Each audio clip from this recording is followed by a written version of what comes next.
রাত 4টায় ডাকলে পাবেন, সকাল 10টায় ডাকলে পাবেন শোভনদেব চট্টোপাধ্যায়কে। তিনি এসছেন, তিনি আমাদের ধন্য করেছেন শোভনদা। আমরা প্রত্যেকে শোভনদার হয়ে আক্রান্ত পরিশ্রম করে খাটবো। কি খাটবো তো? প্রত্যেকে মনে রাখবেন। দুটি লিডারের কথা প্রথম বলি। খর্দায় শুকুর, সুকণ্ঠ, তাপস পাল, নিরুদি রয়েছে, নিরুদি রয়েছে, আর নন্দিতা রয়েছে, সুভাষ রয়েছে। এদের প্রত্যেকের দায়িত্ব কিন্তু আপনারা আজ থেকে দায়িত্ব বুঝে নিতে হবে। একদম অক্লান্ত পরিশ্রম, একদম আর দেখা নেই।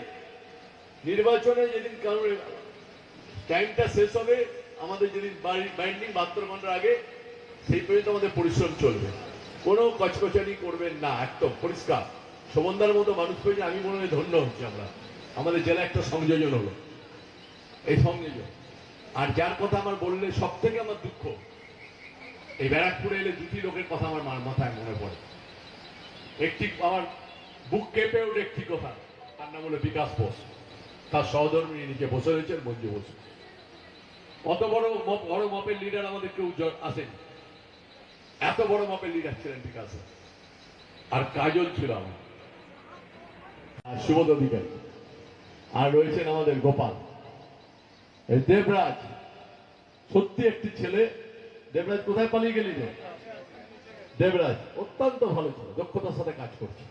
বরুণ নিচে রয়েছে, ওপরে রয়েছে আমাদের হারিন্দার ভাই, ওপরে রয়েছে। দায়বদ্ধ কারোর কাছে আমরা নই, দায়বদ্ধ কারোর কাছে নয়, দায়বদ্ধ একজনের কাছে। আমরা একজন এই দায়বদ্ধ, আমরা জনগণের কাছে দায়বদ্ধ, মানুষের কাছে দায়বদ্ধ।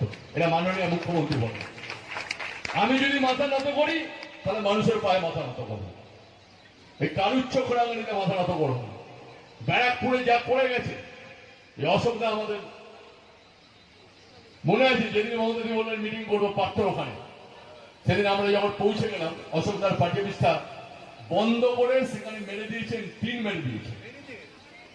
আমরা ভেঙে খুলে বার করে সে ঘরে ঢুকলাম। এই সায়েন্সা বলছেন না, কে বলছিলেন না, যাকে ইলেকটেড করে নিয়ে গিয়েছিল। আমাদেরও ভুল আছে, তো একটা ভুল আমরা তো করেছি। যখন আসে তখন মাথায় চ্যাংদোলা করে নিয়ে নাচি, বাপরে বাবা, নিজে পর তাকে নিয়ে। তারপর যখন চলে গেল কেন, আবার দেখবেন আমি আপনাকে বলে যাচ্ছি, 2024-এর পরে তার আগে সুসুর করবে। পার্থকে ভৌমিককে ধরবে, পার্থ ভৌমিককে ওখানে গিয়ে বসবে। একবার পার্থ, এবার তুই ক্ষমা করে দে ভাই, আর কিচ্ছু করার নেই। কিন্তু ক্ষমা হবে, ক্ষমা নেই। ক্ষমা হবে? কোনো ক্ষমা নেই। শত কোটি প্রণাম জানাই, শত কোটি প্রণাম জানাই। যদি আবার জন্মাই, আবার মৃত্যুর পর টার্গেট, কিন্তু এই শোভনদা জিতাইরাই টার্গেট নয়, 2024টা টার্গেট। ব্যারাকপুরের সিট